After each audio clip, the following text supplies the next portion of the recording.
नमस्कार, आप देख रहे हैं के न्यूज। मैं हूं आपके साथ सुनी चौहान। वक्त हो चला है हमारे खास कार्यक्रम जनहित का। पहाड़ से लेकर मैदानी इलाकों तक ठंड का कहर जारी है और कड़ाके की ठंड के चलते लोग घरों से निकलने से बचते नजर आ रहे हैं।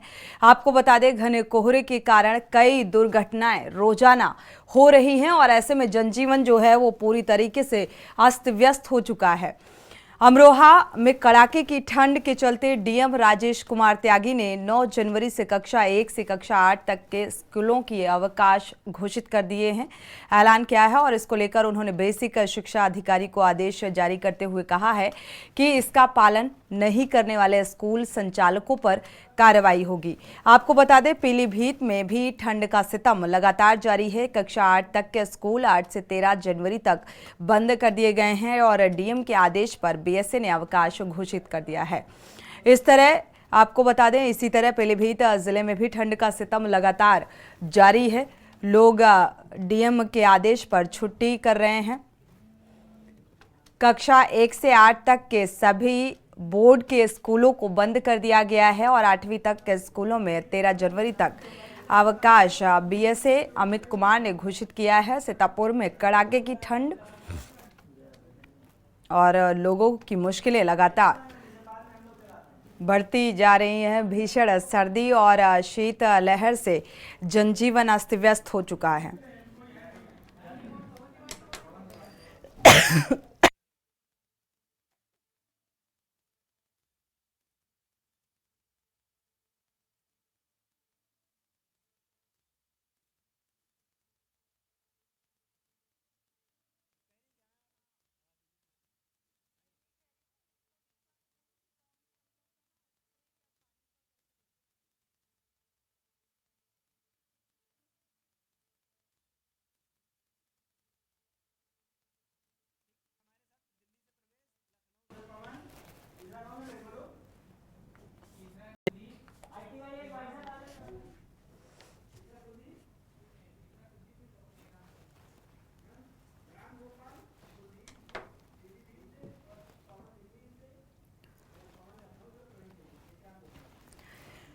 तो लगातार ठंड का असर जो है वो आम जनमानस को बेहाल कर दिया है। ठंड का प्रकोप जिस तरीके से लगातार बढ़ता जा रहा है, लोग दिन में भी लाइट जलाकर वाहन चलाने को मजबूर नजर आ रहे हैं। और जो तस्वीरें बयां कर रही हैं, आप इस धुंध से अंदाजा भी लगा सकते हैं कि किस तरीके से लोग ठंड के साए में जीने को मजबूर हैं। और इसके बाद जो मौसम वैज्ञानिक है, उन्होंने अलर्ट भी जारी किया है क्योंकि आने वाले 2-3 दिन तक जो मौसम का मिजाज है वो फिलहाल ऐसा ही रहने वाला है, क्योंकि बारिश होने से ठंड का प्रकोप और बढ़ जाएगा, यानी कि और ज़्यादा फिलहाल दिक्कतें होने वाली हैं। लोग अलाव का सहारा ले रहे हैं। लगातार प्रशासनिक स्तर पर भी अगर बात की जाए तो यहाँ पर रैन बसेरे के उचित इंतजाम किए गए हैं और रैन बसेरे में जो लगातार जिलाधिकारी हैं वो निरीक्षण कर रहे हैं, व्यवस्थाओं का जायजा ले रहे हैं और इसको लेकर स्कूलों को भी बंद रखने की हिदायत दी गई है। हमारे साथ संवाददाता जुड़े हुए हैं लक्सर, पीलीभीत और लखनऊ, दिल्ली से। रामगोपाल का रुख कर लेते हैं। शुरुआत दिल्ली से कर लेते हैं प्रवेश शर्मा से। प्रवेश शर्मा, अगर दिल्ली का जिक्र करें, दिल्ली की सर्दी वैसे भी बहुत फेमस है, इस वक्त क्या कुछ हालात? बिल्कुल, आपने बिल्कुल सही कहा। दिल्ली की सर्दी बड़ी मशहूर मानी जाती है और इस समय दिल्ली में कड़ाकेदार सर्दी पड़ रही है। और सबसे बड़ी बात ये मैं आपको बता दूं कि कोहरे की चादर दिल्ली में इस समय भी शाम होते होते जो है फिर से दोबारा से शुरू हो गई है। और सबकी दिन की शुरुआत होती है तो कोहरे की चादर से ही होती है। और दिल्ली में इस समय बर्फीली हवाएं चल रही है, ठंडी ठंडी हवाएं चल रही है और इससे तापमान में गिरावट देखी जा रही है। सबसे बड़ी बात है कि दिल्ली का तापमान पिछले 24 घंटे की बात करें तो मिनिमम 8 और जो है 15 के बीच में बना हुआ टेम्परेचर है। और उसमें कहीं ना कहीं लोगों को अच्छी खासी परेशानी हो रही है, कामकाज करने में दिक्कत हो रही है। बच्चों की बात करें तो स्कूल जो है 1ली से 5वीं कक्षा के स्कूल जो है 12 जनवरी तक दिल्ली सरकार के मंत्री आतिश सिंह ने बंद जरूर कर दिए, लेकिन इनको काफी नहीं माना जा रहा है, क्योंकि 6ठी से और 12वीं क्लास के बच्चों को उसी समय उसी टाइम उठकर अपने स्कूल पहुंचना पड़ रहा है। तो कहीं ना कहीं उसमें उनको काफी समस्या का सामना करना पड़ रहा है। बात करें वो लोग जिनके सिर पर कोई भी छत का सहारा नहीं है, जो रैन बसेरे के सहारे हैं, या बात करें सरकार के सहारे अपनी जिंदगी को गुजारते हैं, तो वो लोग भी इस कपकपाती सर्दी में कहीं ना कहीं परेशान नजर आ रहे हैं। जी बिल्कुल सर्दी ने सबको ठिठुरने पर मजबूर कर दिया है। हमारे साथ और भी जगहों से संवाददाता लगातार जुड़े हुए हैं। आगे व्यवस्थाओं को लेकर भी बात करेंगे। लक्सर का रुख कर लेते हैं, रामगोपाल जुड़े हुए हैं संवाददाता। रामगोपाल, ठंड से निपटने के क्या कुछ इंतजाम नजर आ रहे हैं प्रशासनिक स्तर पर?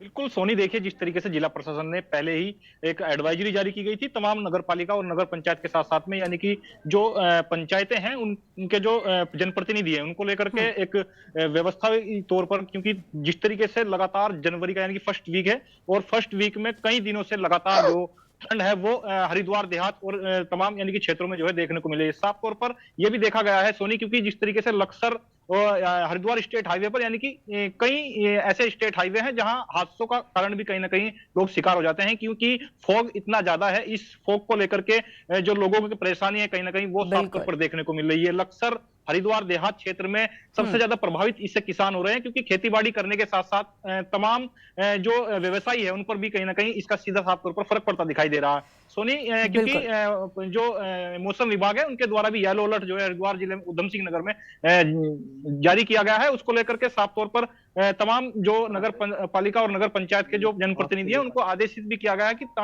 ऐसे चौराहे नुक्कड़ पर एक अलाव की व्यवस्था की जाए, ताकि जो आने जाने वाले राहगीर हैं और साफ तौर पर जो रैन बसेरे हैं उनमें व्यवस्था की जाए। लेकिन लक्सर और हरिद्वार देहात क्षेत्र में वो व्यवस्थाओं को कहीं ना कहीं एक ढाक के तीन पात दिखाई दे रहे हैं, यानी कि कोई व्यवस्था जो है जिला प्रशासन की तरफ से यहाँ नहीं की गई है। साफ तौर पर लोग जो है आरोप भी लगा रहे हैं और किसान भी इस साफ तौर पर यह मांग की जा रही है कि जो जिला प्रशासन है या प्रशासन है वो अलाव की व्यवस्था करे, ताकि आने जाने वाले जो राहगीर है उनको ठंड से जो है बचा जा सके, क्योंकि इस समय जो ठंड है वो और सितम ढाएगी। अभी जनवरी का फर्स्ट वीक है और आने वाले समय में जो ये ठंड है और देखने को मिलेगी सोनी। बिल्कुल, आने वाले समय में देखा जाए तो ठंड और बढ़ सकती है, हालांकि इसका अंदेशा भी जताया जा रहा है मौसम विभाग की तरफ से, और इस बीच बारिश भी हो सकती है। तो मौसम का जो मिजाज है वो आने वाले समय में कुछ ऐसा ही रहने वाला है, यानी कि अभी फिलहाल आम जनमानस को राहत नहीं मिलने वाली है। एक बार राजधानी लखनऊ का रुख कर लेते हैं। पवन तिवारी हमारे संवाददाता जुड़े हुए हैं राजधानी लखनऊ से। पवन तिवारी, लखनऊ की स्थिति क्या कुछ नजर आ रही है? व्यवस्थाओं को लेकर लोग किस कदर परेशान होते हुए नजर आ रहे हैं इस कड़ाके की ठंड में? जी, आपको बता दें कि जो जनवरी का पहला सप्ताह है वो लगभग कड़ाके की ठंड से लखनऊ वासी जूझ रहे हैं। बात की जाए लखनऊ के पिछले 24 घंटे के तापमान की, तो जो न्यूनतम तापमान है वो 10 डिग्री और अधिकतम तापमान 21 डिग्री सेल्सियस रिकॉर्ड किया गया। पिछले 2 दिनों की यानी आज और कल की बात की जाए तो दिन में यहाँ पर धूप निकली, जिससे लोगों को जो पिछले 5-6 दिनों से जो कड़ाके की ठंड पड़ रही थी उससे कहीं ना कहीं राहत की सांस जरूर मिली है। लेकिन सुबह व शाम के समय घना कोहरा और ठंडी हवाएं लोगों को परेशान साफ तौर से कर रही हैं। वहीं अगर मौसम विज्ञान विभाग की माने तो मौसम वैज्ञानिक ने 9 और 10 तारीख को उत्तर प्रदेश के कई इलाकों से राजधानी लखनऊ में भी बारिश का अलर्ट जारी किया है। तो जिस तरह से 2 दिन से धूप निकल रही थी और राजधानी वासियों को जो है राहत मिली थी, वहीं अब जो मौसम वैज्ञानिक ने जो एक चेतावनी जारी की है कि 9 और 10 तारीख को लखनऊ में पानी गिरेगा, तो इससे कहीं ना कहीं फिर से एक बार लखनऊ वासियों को कड़ाके की ठंडक झेलनी पड़ेगी। हाँ, जो ये बरसात है उससे आम लोगों को तो दिक्कत होगी, लेकिन जो किसान है उनको इस बारिश से एक राहत भरी उनके लिए खबर आई, क्योंकि इस समय जो फसल है, चाहे गेहूं की बात कर ली जाए, मटर की बात कर ली जाए, चने की बात की जाए, तो उनके खेतों में जो बारिश होगी वो कहीं ना कहीं एक राहत भरी खबर है और उनके लिए काफी लाभदायक सिद्ध हो सकती है। हाँ, बात जिला प्रशासन की जाए तो आज से लगभग 10 दिन पहले की बात कर ली जाए तो यहाँ पर कहीं भी अलाव की व्यवस्था नजर नहीं आ रही थी, लेकिन जिस तरह कड़ाके की सर्दी सप्ताह से पड़ी उसके बाद जो जिला प्रशासन है और एक्टिव नजर आ रहा है। साफ तौर से नगर निगम ने जगह जगह अलाव की व्यवस्था की है। साथ ही साथ जो रैन बसेरे थे उसमें भी लगातार जो यहाँ की मेयर है और डीएम है लगातार दौरे कर रहे हैं। उसके बाद जो कमियां थी उसमें दुरुस्त किया गया है। अभी अगर बात की जाए तो लखनऊ वासियों को 2 दिन जो आने वाली बारिश है उसके बाद ठंडक लगातार बढ़ती रहेगी, बारिश भी झेलनी पड़ेगी और जो मौसम वैज्ञानिक ने बताया कि जब ये बारिश खत्म होगी उसके बाद से ही जो न्यूनतम तापमान है उसमें 2 से 3 डिग्री सेल्सियस की कमी आना शुरू हो जाएगा। तो कहीं ना कहीं अभी एक सप्ताह तक जो राजधानी लखनऊ या उत्तर प्रदेश के वासी हैं उनको ठंडक से निजात मिलने की संभावना नहीं है। हाँ, प्रशासन ने कमर कस ली है। राजधानी लखनऊ की बात की जाए तो कई जो चौराहे हैं वहां पर अलाव की व्यवस्था की गई है। साथ ही साथ जो सड़क पर सोने वाले लोग थे उनको जो है प्रशासन रैन बसेरों में ले जा रहा है, तो रैन बसेरों में भी उचित व्यवस्थाएं की गई हैं। लेकिन जो ठंडक है, जो राहगीर हैं, वो ठंडक से कहीं ना कहीं परेशान जरूर नजर आ रहे हैं। बिल्कुल, क्या राहगीर की बात करें, हालांकि यहाँ पर इंसान और चाहे किसी की भी बात करें, वो फिलहाल ठंड से बेहद परेशान नजर आ रहा है। आम जनमानस है वो बेहाल है, जनजीवन बुरी तरह प्रभावित होता हुआ नजर आ रहा है और इसका असर जो है वो हर एक चीज़ में देखने को मिल रहा है। इस वक्त हादसों में भी इजाफा देखने को मिल रहा है क्योंकि धुंध छाई हुई है और ऐसे में लोग दिन के समय भी लाइट जलाकर वाहन चलाने को मजबूर हैं। इसी बीच एक दर्शक जुड़ चुके हैं, उनकी राय साझा कर लेते हैं। सुरेश जी, स्वागत है आपका, आप अपनी राय रख सकते हैं। सुनिए, मैं ये कहना चाहता हूँ, माननीय मुख्यमंत्री जी ने डीएम को सख्त आदेश दिए है कि कोई ठंड से मरना नहीं चाहिए, उसके लिए अलाव की व्यवस्था करें और प्लस उनको ले जाकर लाइन बसेरे में बसावें। अभी एक जिले का मामला था, वहाँ को डीएम को उन्होंने अड़े हाथों लिया, उन्होंने कहा कोई लापरवाही नहीं होनी चाहिए, जनता को कोई किसी प्रकार की कोई दिक्कत ठंड के कारण कोई चपेट में ना आवे। बिल्कुल, ऐसी ही सख्ती बरतने की जरूरत भी है। शुक्रिया हमारे साथ जुड़ने के लिए और ये राय साझा करने के लिए।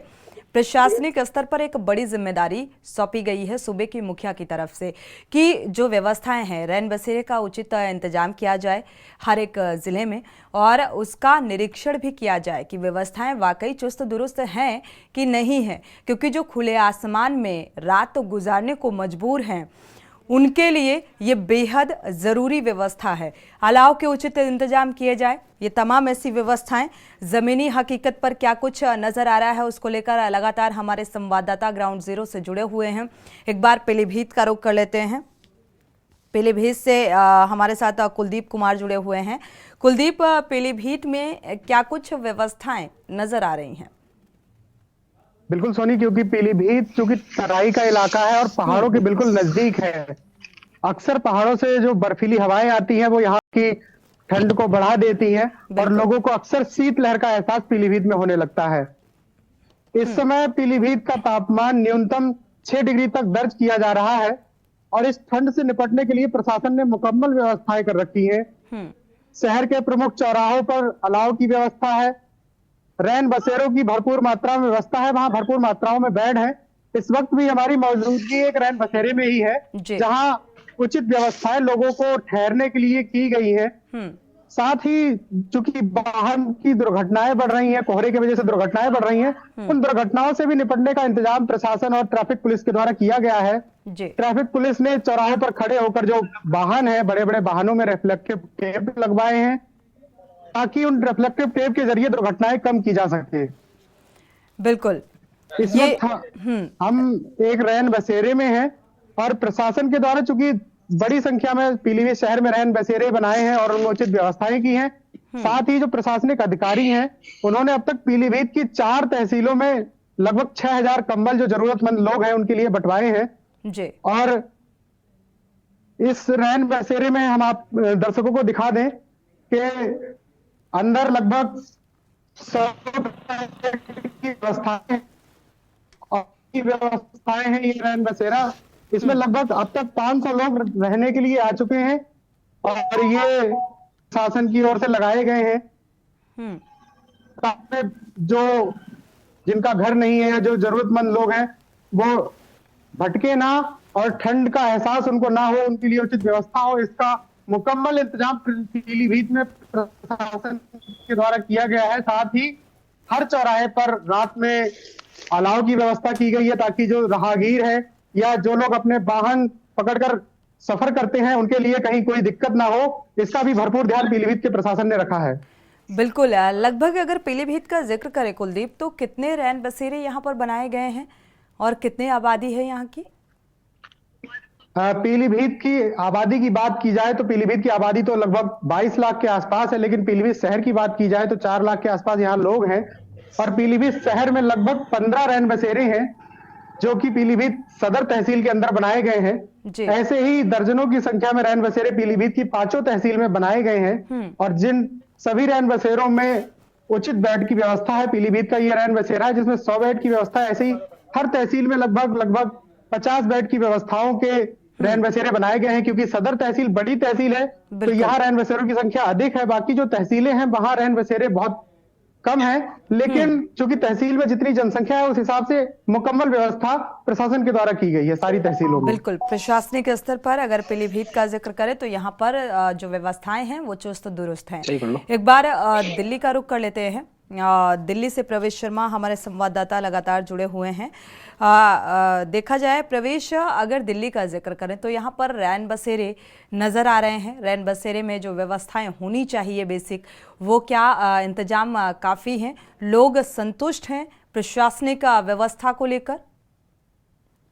बिल्कुल, देखिए मैं आपको बता दूं कि मैं आज सुबह ही एक रैन बसेरे में पहुंचा था, तो पहले वहां पे जाकर देखा कि कंबल या रजाई की बात करें वो तो उनको पूरी सही व्यवस्था से उचित है, लेकिन बात करें अलाव की या हाथ साफने के लिए तो कोई व्यवस्था नहीं है, क्योंकि दिल्ली में प्रदूषण के कारण अलाव को जलाना सख्त मना है। लेकिन लोगों ने पिछले दिनों इस कानून को मानने से मना भी कर दिया था कि जगह जगह अलाव जलाए थे। वही व्यवस्था रैन बसेरों में भी हमें देखने को मिली। वहां पर अलाव की व्यवस्था नहीं है, लेकिन लोगों को जो खाने पीने के लिए सुबह का 2 टाइम का खाना आता है, तो एक दो जगह लोगों ने कहा कि खाना काफी बेकार आता है, या ये कहे कि सब्जी में पानी होता है। कुल मिलाकर जो है लोगों की शिकायतें थी कि जो व्यवस्था है वो उचित ढंग से नहीं है। लेकिन सबसे बड़ी बात है कि इस समय सर्दी जो है अपने पूरे शोर शराब पे है, और सबसे अहम बात यह है कि इस सर्दी से बचना बहुत जरूरी है। तो सिर्फ एक छत और एक कंबल की बात करें तो वो दिल्ली सरकार की तरफ से रैन बसेरे में जरूर देखने को मिल रहा है। जी,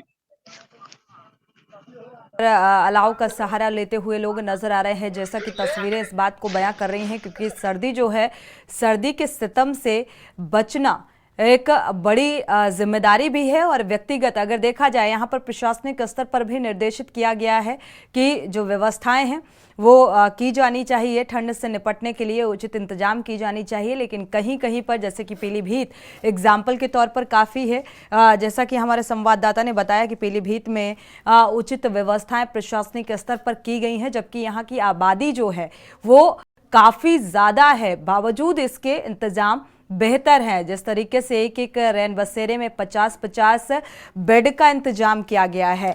दर्शक जुड़ चुके हैं इसी बीच। गिरीश शुक्ला जी, स्वागत है आपका, अपनी राय साझा कर सकते हैं।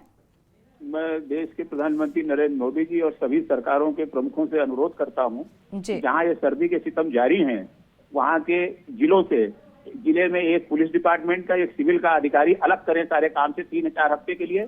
उसका काम यही होगा, ये मॉनिटरिंग करना और सारी व्यवस्थाओं को कंट्रोल कराना, हर डिपार्टमेंट से लाइजनिंग करके, और वो सर्दी से बचाने में जनजीवन को सरकार की मदद करे, सरकार की नीतियों को इम्प्लीमेंट करे। वो दोनों ऑफिसर को और कोई काम 3-4 हफ्ते न दिया जाए, केवल उनके पास एक ही काम हो कि वो सर्दी की जो भी उनके पास सूचना आएगी या जो भी वो जानेंगे किसी भी माध्यम से, उसको तुरंत हल करके डिपार्टमेंट से लाइजनिंग करेंगे और पूरे युद्ध स्तर पर उसको देखेंगे और सरकार को बताएंगे कि हाँ, हमारे यहाँ कोई ठंड से नहीं मरा। ये उनकी जिम्मेदारी होगी दोनों ऑफिसरों की, एक पुलिस का आईपीएस और एक पीसीएस आईएएस जो है सिविल डिपार्टमेंट से लेके। उनका काम यही हो 4 हफ्ते के लिए। 4 हफ्ते बाद सर्दी कम हो जाएगी, फिर उनको उनके मूल डिपार्टमेंट में भेज दिया जाए। इस व्यवस्था को शुक्रिया गिरीश जी हमारे साथ जुड़ने के लिए और ये राय साझा करने के लिए।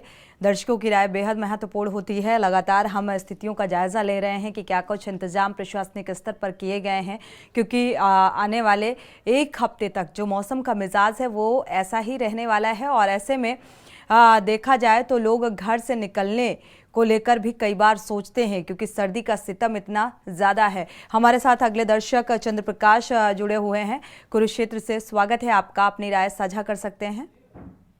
मैं ये कहना चाहता हूँ कि ठंड से बचाव के लिए मैंने प्राय कर, जब मैं सर्विस में था, देखा हनुमानगढ़ में जो हमारे वैश्य समाज के लोग हैं, अग्रवाल समाज के, वो लोग बगैर किसी जानकारी के, बगैर किसी फोटोग्राफी के, बगैर किसी फोटोग्राफर के, वो स्वयं आते रात को, और जो 3 बजे गाड़ी जाती थी उसके ऊपर लोग ठंड में जो परेशान हो रहे होते उनके ऊपर रजाई और कंबल डाल करके चले जाते, और किसी को कानो कान खबर नहीं होती थी। सिर्फ स्टाफ ऑन ड्यूटी को पता रहता था कि लोग आ रहे हैं। मैं ये कहना चाहता हूँ कि दान वो है, सर्दी से गरीब के प्राणों की रक्षा करना वो गुप्त दान कहलाता है। परंतु मैं एक बात और यहाँ कहना चाहता हूँ मैडम, मैं 70 वर्ष का हो गया, आज मुझे मेरी माँ याद आती है।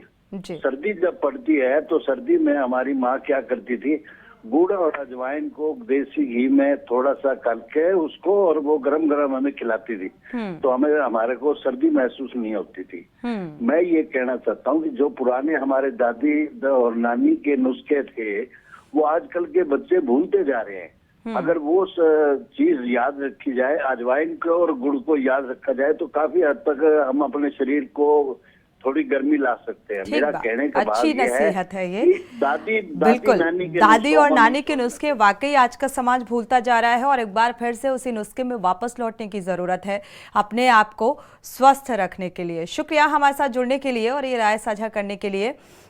रुख कर लेते हैं एक बार लक्सर का। लक्सर से भी संवाददाता रामगोपाल हमारे साथ जुड़े हुए हैं और पवन तिवारी राजधानी लखनऊ से जुड़े हुए हैं। रामगोपाल, अगर लक्सर का यहाँ पर जिक्र करें तो प्रशासनिक स्तर पर तैयारियों से क्या जो आम जनमानस है, यहाँ की जनता है, वो संतुष्ट है?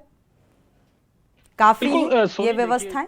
बिल्कुल सोनी, देखिए जिस तरीके से प्रशासन दावे कर रहा है कि जो ठंड से बचाव के लिए एक अलाव की व्यवस्था है, अलाव की व्यवस्था को लेकर के ग्रामीणों के और स्थानीय लोगों के साथ साथ में जो राहगीर हैं उनके सवाल जरूर कहीं ना कहीं प्रशासन को चुभ रहे हैं, क्योंकि अलाव की व्यवस्था पर जो है इस समय जो तहसील प्रशासन है या फिर नगर पालिका प्रशासन है वो खरा नहीं उतर रहा है। हालांकि नगर पंचायत के परिसर में यानी कि जिस तरीके से रैन बसेरों में उनमें जरूर व्यवस्था जो है वहां की गई है, लेकिन कड़कती ठंड को लेकर के जिस तरीके से राहगीर यानी कि दिन में भी फिलहाल कई दिनों से जो है सूर्य की एक किरण तक दिखाई नहीं दी है। ये साफ तौर पर देखा जा सकता है कि जिस तरीके से हरिद्वार देहात क्षेत्र में लगातार ठंड का सितम जो है वो किसान के साथ साथ में जो राहगीर हैं और लोग कहीं ना कहीं वो झेल रहे हैं। और साफ तौर पर सोनी, क्योंकि जो दिन में यानी कि जो राहगीर हैं वो भी जो परिचालक हैं वो फॉग लाइट के साथ साथ में जो इंडिकेटर है उनका इस्तेमाल करके ही अपने गंतव्य की ओर निकल रहे हैं, यानी कि शाम होते ही ठंड का जो सितम है और ज्यादा बढ़ जाता है। आने वाले दिनों में ये और जो है ज्यादा देखने को मिलेगा, क्योंकि जिस तरीके से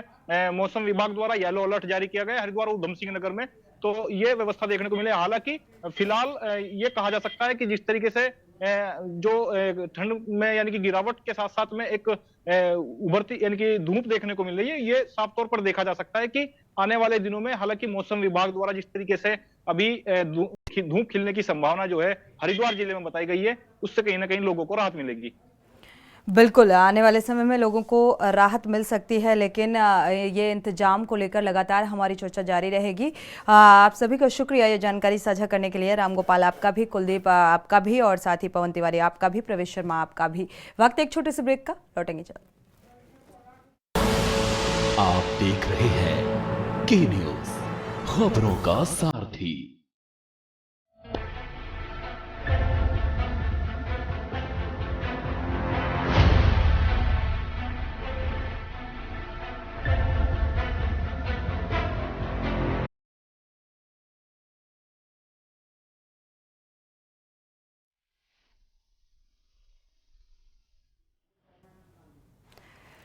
ब्रेक से वापस आ रहे हैं। एक बार फिर से सर्दी के सितम का जिक्र, इसी बीच एक दर्शक जुड़ चुके हैं, राय साझा माफ कीजिएगा, अबरार अली संवाददाता जुड़े हुए हैं और साथ ही अमित शर्मा जुड़े हुए हैं। रुख कर लेते हैं अबरार अली का। अबरार, अगर प्रशासनिक इंतजामों की बात की जाए यहाँ पर इस ठंड से निपटने के लिए, तो क्या कुछ इंतजाम किए गए हैं प्रशासनिक स्तर पर? अगर सीतापुर की बात की जाए तो सीतापुर में लगातार कड़ाके की ठंड पड़ रही है, कई दिनों से धूप भी नहीं निकली है। ऐसे में प्रशासन द्वारा जो शहर के हैं वहां पर रैन बसेरे की व्यवस्था की गई है, लेकिन अलाव की भी व्यवस्था की गई है, लेकिन जो देहात क्षेत्र है या छोटे छोटे कस्बे हैं और उन क्षेत्रों में अभी इसकी व्यवस्था नहीं की गई है। तो ऐसे में लोगों को काफी दिक्कतों का सामना करना पड़ रहा है। जो कस्बे हैं जैसे या लहरपुर, ऐसे में ये व्यवस्था सही से नहीं की गई है और वहां पर भी काफी दिक्कतों का सामना करना पड़ता है। ऐसे में जो सड़क पर रहने वाले लोग हैं वो ठिठुरने को मजबूर हो जाते हैं और कोई भी उनके तरफ ध्यान नहीं देता है। तो कहीं ना कहीं कड़ाके की ठंड पड़ रही है, ऐसे में लोगों को निकलना भी मुश्किल हो गया। ऐसे में अगर लोगों की तो बात छोड़ दीजिए, मवेशी भी हैं वो भी काफी परेशान है, क्योंकि यहाँ पर कड़ाके की ठंड पड़ रही है। जी बिल्कुल अबरार, अगर देखा जाए तो ये इंतजाम और साथ ही ये कार्यक्रम इस लिहाज से भी बेहद महत्वपूर्ण है, क्योंकि लगातार प्रशासनिक इंतजाम को लेकर ये जानना ज़मीनी हकीकत को बेहद ज़रूरी हो जाता है कि जो दावे किए गए क्योंकि सूबे की मुखिया ने लगातार ये हिदायत दी कि उचित इंतजाम, उचित व्यवस्थाएं ठंड से निपटने के लिए की जानी चाहिए। तो वो व्यवस्थाएं धरातल पर आखिर वाकई की गई हैं, इस लिहाज से भी बेहद महत्वपूर्ण और दर्शकों की राय भी इस लिहाज से बेहद महत्वपूर्ण हो जाती है। हमारे साथ कानपुर से शर्मा संवाददाता जुड़े हुए हैं, रुक कर लेते हैं एक बार, कानपुर की व्यवस्थाओं का भी जायजा लेते हैं। अमित, अगर कानपुर में ठंड से निपटने की बात की जाए तो प्रशासनिक स्तर पर क्या कुछ इंतजाम नजर आ रहे हैं? जो शहरी क्षेत्र है वहां जिला प्रशासन ने कुछ व्यवस्थाएं की हैं, लेकिन जो कानपुर के आसपास का ग्रामीण एरिया है वहां सर्दी से बचने के लिए लोगों को जिला प्रशासन ने किसी प्रकार की कोई व्यवस्था नहीं की है। ना ही अलाव की व्यवस्था की गई है, ना ही आउटर क्षेत्र में रैन बसेरों की कोई व्यवस्था है। ऐसे में जो शहर के एरिया थे वहां छोटे मोटे रैन बसेरे बना दिए गए और इक्का दुक्का जगह अलाव की व्यवस्था करके खाना पूर्ति कर दी गई है। जी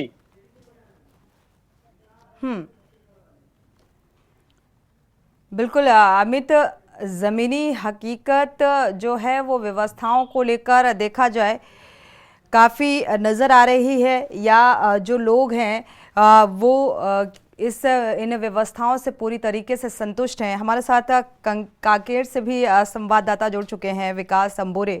एक बार रुक कर लेते हैं। विकास, यहाँ पर प्रशासनिक व्यवस्थाएं क्या चुस्त दुरुस्त हैं ठंड से निपटने को लेकर? जी देखिए, बिल्कुल ही जो ठंड है लगातार बढ़ती जा रही है। लेकिन अगर कांकेर की बात करें, बस्तर की बात करें, तो बस्तर में अभी जो पारा है और न्यूनतम पारा है 15 डिग्री जो है मौसम विभाग के जो आला अफसर है वो बता रहे हैं, वैज्ञानिक बता रहे हैं। और यहाँ पे धीरे धीरे अब जो बादल है, मेरे पीछे देखेंगे, अब बादल भी यहाँ पे छाए हुए हैं। तो बादल जैसे ही हटेगा तो 2 दिन के बाद यहाँ पर ठंड बढ़ने के जो चांसेस है वो जो बढ़ने को बढ़ जाएंगे, ऐसा कहना है मौसम विभाग के जो वैज्ञानिक है उनका। और यहाँ पर अभी भी जो है न्यूनतम तापमान है, ज्यादा अभी ठंड नहीं है, लेकिन फिलहाल कहीं ना कहीं आने वाले समय में जो परेशानियां हैं वो बढ़ जाएगी और कहीं ना कहीं जो लोगों का जो जन व्यवस्था जो है वो कहीं ना। बिल्कुल, इसी बीच एक दर्शक जुड़े हुए हैं, राय साझा कर लेते हैं। पहले मेरठ से उमेश जैन जी जुड़े हुए हैं, स्वागत है आपका, अपनी राय साझा कर सकते हैं उमेश जी। हाँ जी, नमस्ते मैडम। जी नमस्कार। मैं ये कहना चाह रहा था कि इतनी ठंड में जो ये है प्रशासनिक अधिकारी रैन बसेरों की तरफ ध्यान नहीं दे रहे हैं, अलाव को चुराहों पर सही तरह से नहीं चलाया जा रहा है और अलाव जलाने में कंजूसी बरती जा रही है, जिसकी वजह से गरीब आदमी बहुत परेशान है। ऐसी ठंड में प्रशासन को देखना चाहिए कि अलाव ठीक प्रकार से जल रहे हैं या नहीं, रैन बसेरों में सुविधाएं बिल्कुल निरीक्षण करना चाहिए और जायजा लेना चाहिए व्यवस्थाओं को लेकर। शुक्रिया हमारे साथ जुड़ने के लिए उमेश जी और ये राय साझा करने के लिए। एक बार कानपुर का रुख करते हैं। अमित शर्मा, अगर देखा जाए यहाँ पर कानपुर में जो व्यवस्थाएं प्रशासनिक स्तर से की गई हैं, रैन बसेरे का जिक्र करें या फिर अलाव की व्यवस्था का जिक्र करें, क्या लोग इन व्यवस्थाओं से संतुष्ट हैं? देखिए, लोगों से जब हमने बात की तो उन्होंने बताया जो शहरी क्षेत्र हैं उनमें तो संतुष्टि हो गई है, लेकिन जो कानपुर के आउटर क्षेत्र हैं, जो कानपुर शहर से 10 किलोमीटर दूर का एरिया है, वहां पर अभी ये सुविधाएं नहीं पहुंच पाई हैं, जिसको लेकर लोगों में थोड़ी सी नाराजगी है। हालांकि ग्रामीण एरिया है तो लोग अपने स्तर से आग जलाकर आग से बचाव कर रहे हैं। ऐसे में कुछ जगह कूड़ा भी लगातार जलाया जा रहा है जिससे लोग सर्दी से बच सकें। जी एक बार शीरप चौधरी का रुख कर लेते हैं, अमरोहा से जुड़े हुए हैं शीरप चौधरी। अमरोहा में क्या कुछ स्थिति, ठंड से निपटने के क्या कुछ इंतजाम किए गए हैं शीरप? जी बिल्कुल बता दें, अगर अमरोहा की बात की जाए तो अमरोहा में अभी किसी तरह की, अगर ग्रामीण क्षेत्रों की बात की जाए तो अमरोहा में किसी तरह की कोई व्यवस्था नहीं है। और अगर बात नगर पालिका और नगर पंचायत की जाए तो वहाँ कहीं ना कहीं नगर पालिका की तरफ से, नगर पंचायत की तरफ से अलाउ दिखाई दे रहा है। हालांकि ऐसा नहीं है कि जगह जगह पर या नुक्कड़ पर या कहीं चौराहों पर अलाउ जलते हुए नजर आए, ऐसा नहीं है। लेकिन इससे ग्रामीण क्षेत्रों पे इसका जो प्रभाव है सर्दी का, वो सितम ज्यादा देखने को मिल रहा है, क्योंकि लोगों के पास में इतनी सुविधाएं नहीं होती हैं। घरों में छुपने के लिए इतने जो बिजली की जो रूम हीटर वगैरह होते हैं वो उनकी व्यवस्था नहीं होती है। और जो गरीबी रेखा से नीचे जो पाए जाते हैं उन लोगों पे जो है रजाई या जो है बिस्तर अच्छे ना होने की वजह से जो है वो जाड़े का सितम उन्हें ज्यादा झेलना पड़ता है। जी बिल्कुल, ठंड का सितम देखा जाए तो पूरा जो आम जनमानस है वो पूरी तरीके से फिलहाल बेहाल है और व्यवस्थाओं को लेकर हम बात कर रहे हैं। साथ ही ठंड का जो सितम है वो आने वाले एक हफ्ते तक और रहने वाला है। जिस तरीके से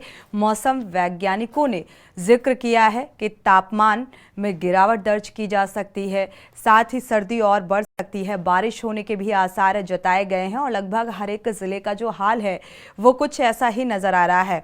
और ठंड और धुंध की वजह से लगातार जो देखा जाए तेज रफ्तार का कहर भी देखने को मिल रहा है, हादसों में इजाफा देखने को मिल रहा है। लोग दिन के समय जो लाइट है इंडिकेटर का इस्तेमाल करते हुए नजर आ रहे हैं, तो इससे अंदाजा लगाना बेहद आसान है कि कितनी मुश्किलों का सामना करना पड़ रहा है। यहाँ पर एक बार सीतापुर का रुख कर लेते हैं। सीतापुर से हमारे संवाददाता जुड़े हुए हैं। देखा जाए अगर सीतापुर की बात करें तो सीतापुर में अबरार स्कूलों में हालांकि छुट्टियां बढ़ा दी गई हैं लेकिन इसके बावजूद भी कई जगहों पर जो स्कूल हैं, जो छात्र हैं वो जाने को मजबूर हैं और इतनी ठंड में काफ़ी दिक्कतों का सामना करना पड़ रहा है। तो फिलहाल सीतापुर में क्या कुछ स्थिति? सीतापुर की बात की जाए तो कुछ प्राइवेट स्कूल थे जो अभी भी संचालित हो रहे थे, उसके बाद जब खबर चली तो उसके बाद बंद तो जरूर कर दिए गए हैं। एक समस्या ये आ रही है कि यहाँ पर जो कस्तूरबा गांधी आवासीय विद्यालय बनाए गए हैं वहाँ पर जो छात्रों को बताया गया कि छुट्टी नहीं दी गई, ठंड के चलते उनकी उंगलियां और वो बीमार हो गए हैं। लगभग 3 बच्चे बीमार भी हो गए हैं। इसके बाद जिला प्रशासन ने उसमें व्यवस्था तो करा दी है, लेकिन कड़ाके की ठंड पड़ रही है। ऐसे में जो आवासीय विद्यालय में बच्चियां हैं वो रह रही हैं, सुबह ठंडे पानी से उन्हें नहाना पड़ता है, तो ऐसे में उनके हाथ पैर फूल चुके हैं और काफी दिक्कतें आ रही हैं क्योंकि उनके कपड़े भी नहीं सूख पाते। और इसके चलते क्योंकि अगर आवासीय विद्यालय है तो उसमें भी छुट्टियां होनी चाहिए थी, ये टीचरों का कहना था, लेकिन उसमें छुट्टियां नहीं की गई जबकि वो आपस में रहने को मजबूर। सुबह ठंडे पानी टंकी के पानी से नहाना पड़ता तो उन्हें काफी दिक्कतें हो रही है और कई बच्चा बीमार भी हो गए हैं। इसको लेकर जिलाधिकारी ने कई बार जांच भी कराई है, लेकिन उस पर जो व्यवस्थाएं हैं वो जरूर देखी गई हैं। जो जिला प्रशासन है अपनी तरफ से कार्रवाई तो करता रहता है, लेकिन जो कस्बे के क्षेत्र है वहां पर नहीं ऐसा हो पाता है, वहां की व्यवस्था नहीं हो पाती है, लोगों के लिए दिक्कतों का सामना करना पड़ता है। अगर थाना क्षेत्र की बात की वहां पर कई क्षेत्र घाघरा का वहां पर सबसे अधिक ठंड पड़ती है। वहां पर अगर नगर पालिका की बात की जाए तो वहां पर कोई व्यवस्था नहीं की गई है। वहां पर लोग कूड़ा जलाते नजर आ रहे हैं और घर से निकलना भी मुश्किल हो गया है क्योंकि आजकल जो खाने वाले हैं उनके लिए सबसे ज्यादा दिक्कतों का सामना करना पड़ रहा है क्योंकि सुबह दोपहर तक तो पहले तो ठंड पड़ती है कड़ाके की और कोहरा पड़ता रहता है, जिससे के चलते वो काम पर नहीं जा सकते हैं। तो ऐसे के व्यक्तियों के लिए रोजी रोटी का भी संकट उनके आगे खड़ा हो गया। जी बिल्कुल। कांकेर का एक बार रुख कर लेते हैं। यहाँ से विकास अंबोरे जुड़े हुए हैं। विकास से अगर कांकेर का जिक्र करें तो यहाँ पर किसानों को किस तरीके की दिक्कतों का सामना करना पड़ रहा है? कांकेर की अगर बात करें, कांकेर और बस्तर की अगर बात करें तो बस्तर में किसानों को काफी तकलीफों का सामना करना पड़ता है ठंड बढ़ते ही, क्योंकि सुबह जो पारा है वो लुढ़कता है और उसमें ठंड में उनको काम करने के लिए गांव की ओर रुख करना पड़ता है, तो बहुत दूर उनको जाना पड़ता है, सफर करके जाना पड़ता है। तो कहीं ना कहीं वो ठंड के चलते वो सही समय में पहुंच नहीं पाते और जहाँ पे ठंड के समय में जो भालुओं को जो आतंक है वो देखने को मिलता है, जो जंगली जानवर है वो बाहर से लगा हुआ कांकेर है, तो इस तरफ जो है यहाँ पे जो जंगली जानवर है उनका कहीं ना कहीं खतरा बहुत बना रहता है। ये इससे कहीं ना कहीं जो किसान है वो भयभीत रहते हैं, उनको डर का सामना करना पड़ता है। तो इसीलिए वो थोड़े जब धूप निकलता है तो उस समय निकलने की कोशिश करते हैं कि किसान अपने खेतों तक पहुंचे और जो खेती में अपना काम कर सके। जी बिल्कुल, यानी कि दोहरी समस्या बस्तर के किसानों के सामने खड़ी हो गई है। एक तरफ तो इन भालुओं का आतंक और दूसरी तरफ सर्द हवाओं की तलखी देखने को मिल रही है। हमारे साथ लगातार शीरब चौधरी भी बने हुए हैं अमरोहा से, साथ ही कानपुर से अमित शर्मा बने हुए हैं। एक बार अमरोहा का रुख कर लेते हैं। शीरब, अगर अमरोहा में किसानों का जिक्र करें तो किस तरीके की मुश्किलें यहाँ पर किसानों को झेलनी पड़ रही हैं? क्या व्यवस्थाओं से वो संतुष्ट हैं? और जो फसल है, क्योंकि सर्द जिस तरीके से बढ़ी है तो इसमें कई फसलों में भी इफेक्ट देखने को मिल रहा है। जी बिल्कुल, बता दें अगर अमरोहा की बात की जाए और किसानों पे अगर ध्यान दिया जाए तो किसानों की अगर बात करते हैं हम तो अमरोहा में लगभग जो जितने भी ब्लॉक हैं उनमें सारे ही ब्लॉक में लगभग जो गंगेश्वरी ब्लॉक है हसनपुर विधानसभा में आता है, उसमें सबसे ज्यादा गायों का और जो है आवारा पशुओं का जो है वो आतंक है। और ऐसे में जो लोग हैं वो अपने घरों से निकलकर वो इतनी सर्दी का जो है इस वक्त जो समय है उसमें अपने जंगलों में वो शाम से ही जाना शुरू कर देते हैं और जाने के बाद में वहां पे आग का सहारा लेते हैं। लेकिन आग वो 11-12 बजे तक रात में तो जलाते रहते हैं और पशुओं की देखभाल करते रहते हैं। लेकिन 12 बजे के बाद में जो पारा गिरना शुरू होता है और ठंड बढ़ जाती है, इससे जो है किसान का जो है बुरा हाल हो जाता है और कहीं ना कहीं समस्या का सामना भी करना पड़ता है। क्योंकि एक तरफ तो कोहरे का प्रभाव ज्यादा रहता है, क्योंकि जो है अमरोहा में गंगा का होना और आसपास के जितने भी क्षेत्र हैं उसमें गंगा की वजह से जो है वो कोहरे की समस्या का ज्यादा सामना पड़ता है। क्योंकि जो एनसीआर के एरिया हैं, एनसीआर एरिया में जो है इतनी भीड़ भाड़ वाली एरिया होता है, तो वहाँ पे गाड़ियों का प्रदूषण होने की वजह से इतना कोहरे की समस्या का सामना नहीं करना पड़ता है जैसे। लेकिन अमरोहा जिले में जो है वो कोहरे की समस्या का सामना ज्यादा करना पड़ता है। और जो आवारा पशु हैं, आवारा पशुओं को गौशाला में अगर जो संरक्षित है उनका तो फिर भी देखा जाए तो इतनी बुरी दशा नहीं है, क्योंकि वहां पे कहीं ना कहीं जिला प्रशासन ने और जो योगी आदित्यनाथ के जो निर्देश अनुसार जो वहां पे व्यवस्थाएं की गई हैं वो कहीं ना कहीं चाक चौपट नजर आती हैं। लेकिन इसके अलावा अगर जो आवारा पशु हैं वो रात के अंधेरे में और कोहरे में वो रोड पर निकल आते हैं। रोड पे निकलने के बाद में जो वहां पे जो यातायात प्रभावित होता है, क्योंकि ऐसी कंडीशन में जो है किसानों को तो समस्या आती है, लेकिन वहां पे रोड पे जो गाड़ियां गुजरती हैं बिल्कुल विजिबिलिटी कम हो जाती है और ऐसे में उन्हें दिक्कतों का सामना करना पड़ता है। और ये इसीलिए ठंड अब लोगों की मौत का भी सबब बनती जा रही है, क्योंकि लगातार हादसों में भी इजाफा देखने को मिला है पिछले कुछ दिनों में जो आंकड़े निकलकर सामने आए। अमित शर्मा का रुख कर लेते हैं कानपुर का। अमित, अगर यहाँ पर बात की जाए, क्योंकि जिला अधिकारी ने आदेशित भी कर दिया है, निर्देश भी जारी किए हैं कि स्कूलों को बंद कर दिया जाए और जो बड़ी क्लासेस हैं उनके समय में भी तब्दीली की गई है। क्या जमीनी स्तर पर इसका पालन होता हुआ नजर आ रहा है? कानपुर में जिला अधिकारी के आदेश के बाद छोटे बच्चों के स्कूल तो बंद कर दिए गए थे और बड़े बच्चों के स्कूल का समय लगभग 8 बजे से कर दिया गया है, जो सुबह 7 बजे से हुआ करता था।